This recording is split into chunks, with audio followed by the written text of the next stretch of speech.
भोलेनाथ के ऊपर कभी भी कोई भी वस्तु, भोलेनाथ हमेशा ऐसे देवता हैं कि इस सृष्टि के अंदर भोलेनाथ की 3 पूजा होती है। जितने भी देवता हैं सबकी एक ही पूजा होती है, सात्विक पूजा। जी गुरुदेव। लेकिन भोलेनाथ ऐसे हैं जिनकी 3 पूजा होती है। भोलेनाथ ने सृष्टि को 3 गुणों से रचा, त्रिगुणी सृष्टि है ये, त्रिगुणी माया से सृष्टि रची है 3 गुणों से। 3 गुण कौन से? सतोगुण, रजोगुण, तमोगुण।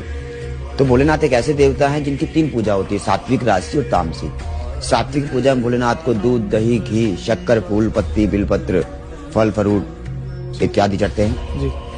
और रजोगुण पूजा के अंदर भोलेनाथ को भांग, धतूरा, गांजा, सुल्फा, सोना, चांदी, राजाशाही पूजा होती है। और तमोगुण के अंदर भोलेनाथ को मुर्दे की भस्म चढ़ती है, जो महाकाल ज्योतिर्लिंग, जो मुर्दे की भस्म चढ़ती है। भोलेनाथ अघोर है, भोलेनाथ से बड़ा कोई अघोर नहीं है। महेशा नाम परो देवो महिम्नो नाम पर आस्तुति, अघोरा नाम परो मंत्रो नास्ति तत्व गुरु पर।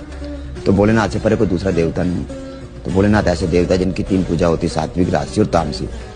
और जो जैसा उनकी पूजा करेगा वो उसी तरीके से, सात्विक पूजा करेगा व्यक्ति तो वो परमात्मा के सौम्य दर्शन को प्राप्त करेगा और परमात्मा सदाशिव के धाम को ही प्राप्त होगा वो।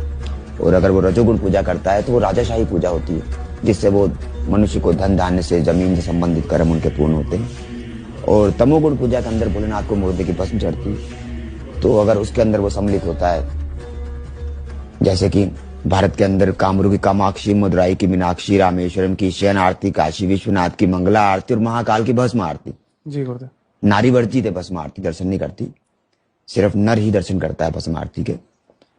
और अगर उस जगह पर नारी भी है तो वहां पर माता राम पर्दा लग कर लेती है। भोलेनाथ क्या है? दिगंबर स्वरूप है ना, क्वचित दिगंबरे मनो विनोद में तु वसनी। भोलेनाथ दिगंबर स्वरूप है। भोलेनाथ को बबूत रमता है तो भोलेनाथ दिगंबर स्वरूप है। तो